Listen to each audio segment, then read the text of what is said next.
It's mid-July and I'm up on Dartmoor looking for some snacks. But it's an awkward time of year for foraging anything worthwhile. The blackberries are only just beginning to flower, and it's way too early for hazelnuts or chestnuts. The wild garlic is long gone. There were some here, honest. There are plenty of nettles, I suppose, but they're way past their best already. Older nettles have a tough, woolly texture, and eating them can give you kidney stones. Even my favourite, hogweed, has grown past its edible stage.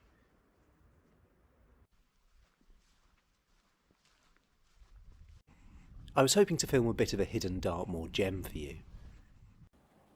A little area of ignored land along the Erm called Burford Down. I pass through here often, and it has long intrigued me. Unlike the tidy farmland to its west or the barren, overgrazed moor to its east, this little patch has been completely left alone.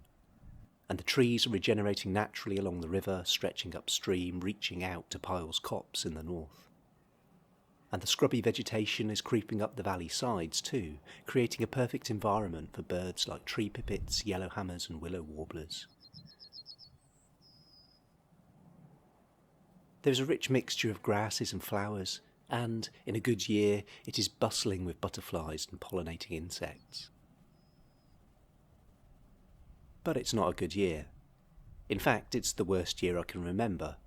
I've hardly seen a butterfly, and bird numbers seem pretty poor too. So, my plans of making an episode that might have looked a bit like this were scuppered.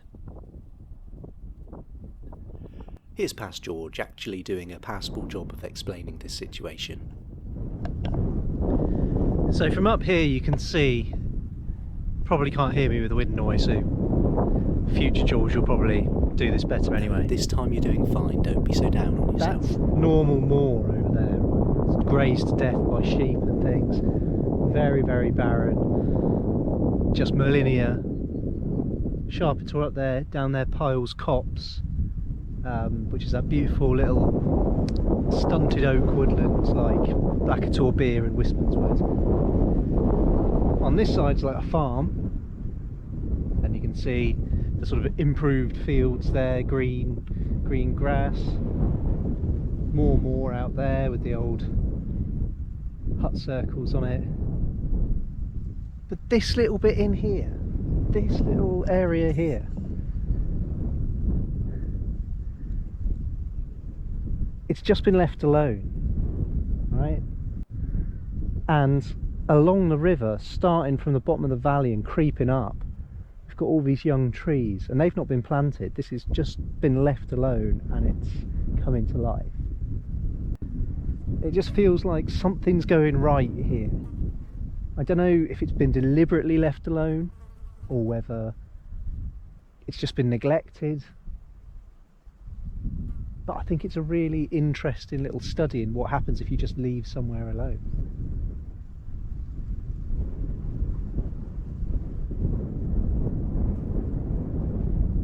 Not chosen a good day for it though, because it's July, so all the birds are sort of sleepy and lazy and not singing. It's not sunny enough for the butterflies to be out. This butterfly thing is what's worrying me at the moment. You don't seem to see any. I've seen a lot of meadow browns up here, but that's it.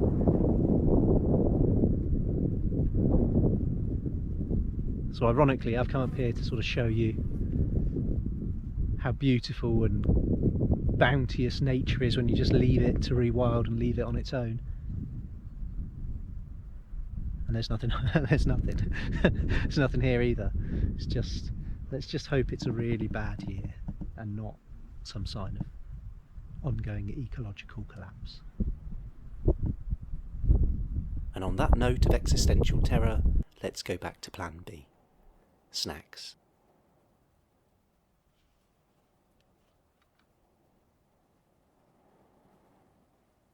There was one edible thing of note up around Tristis Rock on Burford Down, some delicious whortleberries.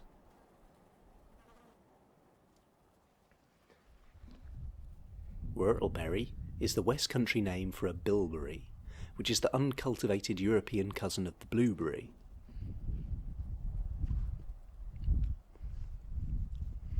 And in the same way that a wild strawberry tastes like a smaller, sweeter, more concentrated strawberry, a bilberry is like a peppercorn-sized blueberry with a much stronger, tartar flavour. They're delicious, especially, it is said, in a pie.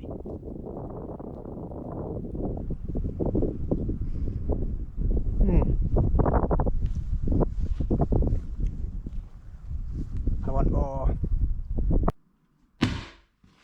In his Book of Dartmoor, the Reverend Sabin Baring-Gould recounts this little anecdote. A gentleman from London was visiting me one day. As he was fond of good things, I gave him whortleberry and cream. He ate it in dead silence, then leaned back in his chair, looked at me with eyes full of feeling, and said, "I am thankful that I have lived to this day." Now, that's something I'd like to experience, and a worthy backup plan to making another rewilding episode. Time to stuff my face. Welcome back to the Dartmoor Podcast.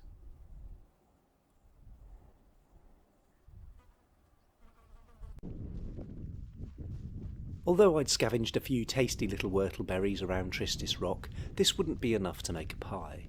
That would require finding a spot where they grew in abundance and then making a day of it. And making a day of it, it turns out, was something that was a bit of a Dartmoor custom in previous centuries. The Reverend Sabin Baring-Gould says this: "There is an interesting usage in my parish, and I presume the same exists in others. On one day in summer, when the whorts are ripe, the mothers unite to hire waggons of the farmers or borrow them, and go forth with their little ones to the moor. They spend the day gathering the berries, and light their fires, form their camp, and have their meals together, returning late in the evening, very sunburnt, with very purple mouths, very tired maybe, but vastly happy, and with sufficient fruit to sell to pay all expenses and leave something over." Sounds idyllic, right?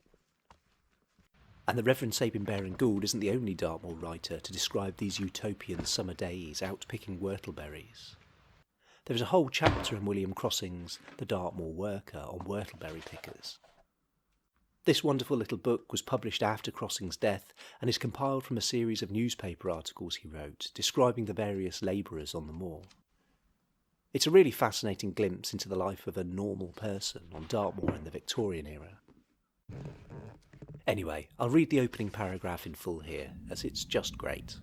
Often, in the early morning of a fine day in July or August, small parties of women and children, and sometimes men, carrying baskets, may be seen making their ways from the villages on the borders of the moor towards the hills. There is generally more of a holiday look about them than one suggestive of labour, and yet their time is not to be idly spent.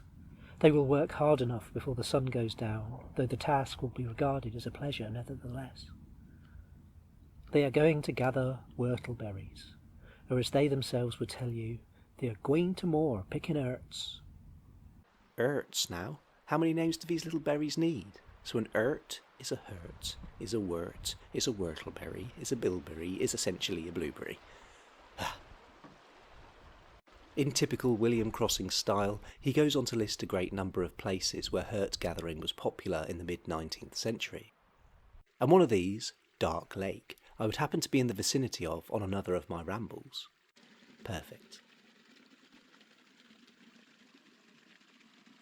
But for my visit to Dark Lake, I wouldn't be surrounded by the laughter of families picking under the hot July sun.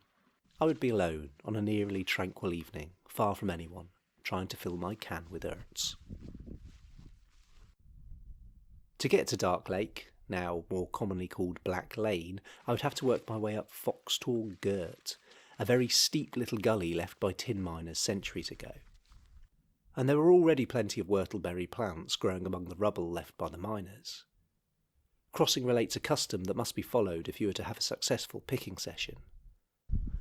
The first I picks I eat, the second I pick I throws away, the third I pick I keep.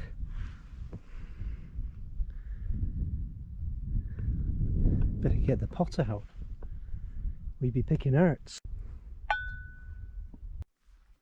I suppose now would be a good time to show you how to identify a whortleberry, just in case you wish to emulate this adventure. Again, Past George does a surprisingly good job here. Right. If you wanted to identify whortleberries, bilberry, these very simple bright green shoots, and the leaves sort of come out either side, but they don't come out at the same time. You kind of get one on the right, and one on the left, one on the right, and one on the left. The leaves are kind of leaf shaped. It's not very helpful really. They can grow quite a bit bigger than this. Quite a distinctive sort of bright colour and texture to them once you sort of pick them out. But the main thing, of course, is they've got bilberries, earts, and you're not going to find anything else which has got little peppercorn sized glaucous purple berries on it. And even if you do, eating one's not going to hurt you, whatever it is. Eat one. Not sure that's great advice, actually. Hopefully it's not a rabbit dropping. And if it tastes like a delicious blueberry, you found yourself a whortleberry. Anyway, the steep sides of the Gert were my allies. They meant that I could pick the berries without having to bend, and seem to have made the plants less accessible to the sheep, who I feel may have munched a lot of the shoots that otherwise would have produced fruit. I wasn't overwhelmed by the number of berries, but the ones I were finding were good, plump, ripe specimens. I think, like with nearly everything else this year, the long, cold, wet spring might have made a poor whortleberry harvest. Nevertheless, I only needed enough for a small pie.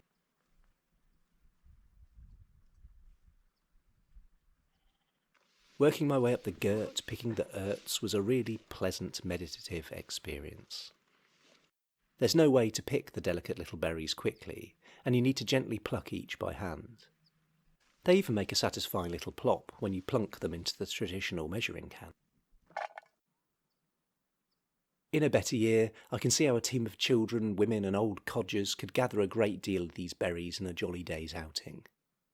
It seems that a day picking earts wasn't going to make a huge profit for the pickers, but Crossing suggests that it was enough, in some poor areas of the moor, to help buy the children some extra warm clothes to get through the bleak Dartmoor winter. The main motivation behind a day picking whortleberries was the adventure, a day for the children to scamper among the boulders and the bracken. Kids would make excellent whortleberry gatherers too, with their small hands and sharp eyes. Most of the party of hurt pickers wouldn't have had much cause to stray up onto the moor for the rest of the year, and Crossing suggests that this is another benefit of the hurt picking ritual.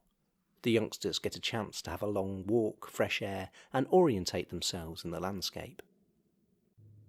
Then, of course, there is that whortleberry pie with clotted cream at the end of the day.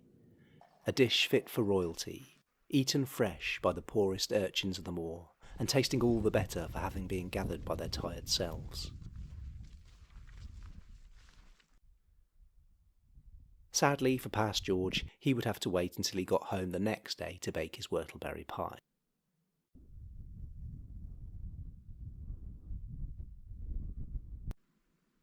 But there was a little treat waiting for him back at camp. Hear that? It's a grasshopper warbler right by my tent. Awesome.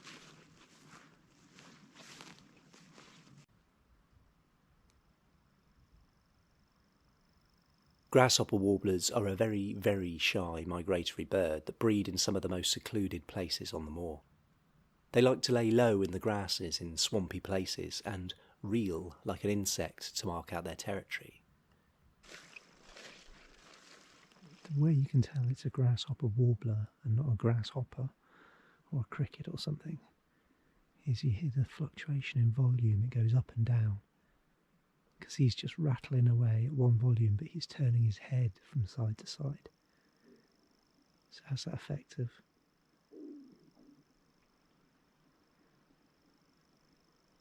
loud, quiet,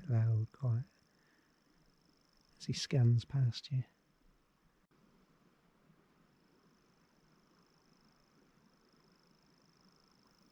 Bird books would describe them as skulking.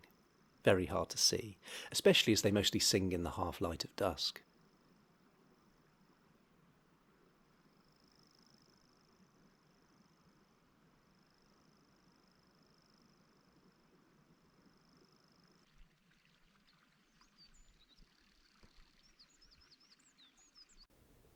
The next morning saw the clouds roll into the great green cup of Foxtor Mire, blocking my return to the road. I didn't really fancy navigating it in the mist, especially after saying that it wasn't that dangerous in my last episode. That seemed like asking for trouble. So I figured I had enough time to pick a few more herts in the morning light before racing back towards the bus in Princetown. It's the ghost of a rainbow.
Right, with a newfound respect for how cooking shows make anything look palatable, here's how to make a whortleberry pie.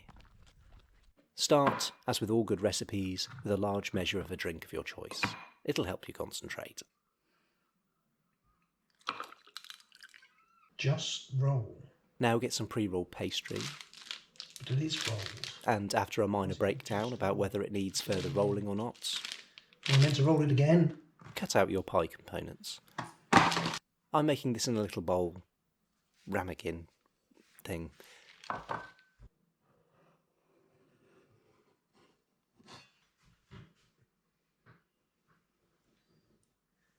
Give it a greasing.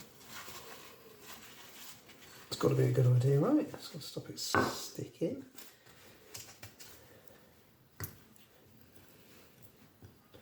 I've no idea if I'm meant to be more careful with the pastry or not. This is alien cooking territory for me. Right, for the filling you need about a third the amount of sugar as you have bilberries. Extraordinary quantity of blueberries to actually gather. A whopping 92 grams. Oh yeah. And that was probably it traditionally. Modern recipes though suggest a bit of corn flour to thicken up the sauce and a squeeze of lemon. Oh no, stop.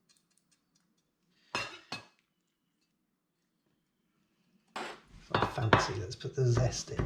No, stop. That smells nice. Not fancy enough to own one of those little micro planers though. Really, really small. Stir it up. Spoon it in. Whack the top on. Stab some bits in the top for some reason. Oh, that's pretty satisfying. Extra sugar. Into the oven. I went 180 degrees for about 25 minutes.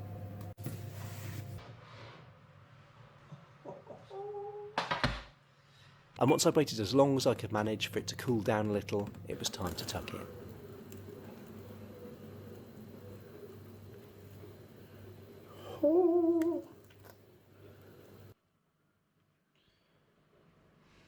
It looks like a black currant tart or something. Oh, And oh wow, it was a good pie. I think because they're so tart, it mixes with the sugar. It's amazing. Let's put some of this vegan cream on. Bloody amazing.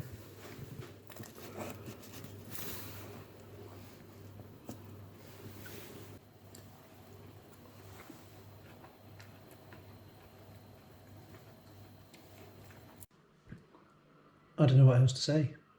Just, go away and let me eat my pie. Would you like to see a bonus bushcraft pie too? Go on then. I'll throw in a bit of folksy guitar and end with the wonderful words of William Crossing.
A day with the hurt pickers, not as a gatherer perhaps, for that exercise might be found rather tedious, is most enjoyable, especially if there happens to be some aged labourer among the party who has heard tell of certain things that happened years agone.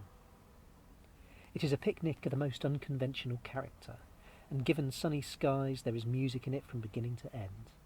The picker leaves all his cares behind him, they are usually not very weighty ones, and gives himself up to the matter that has called him to the moor. The more youthful of the party are in high spirits, and the merry prattle of children is heard all through the livelong day. And nature comes forward to add to the pleasing sounds. An unseen songster carols overhead, and the stream sings from below. With all this ringing in your ears, you scramble over grey boulders that the whortleberry plants partly hide, or take your ease upon some patch of short turf, hemmed in by tall bracken. By and by the sun tells the gatherers it's time to start upon their homeward way, and with well-filled baskets they turn their faces towards the village that lies beyond the hill over which the evening shadows are fast creeping. You reach home and rest, and in your dreams that night may perhaps see a group of women and children carrying baskets and threading their way between masses of rock, or passing knee-deep through heather. But whether you do or not, it is certain that your memory will never fail to carry you back to a certain happy day when you went to moor picking herbs. Thanks for watching, everyone.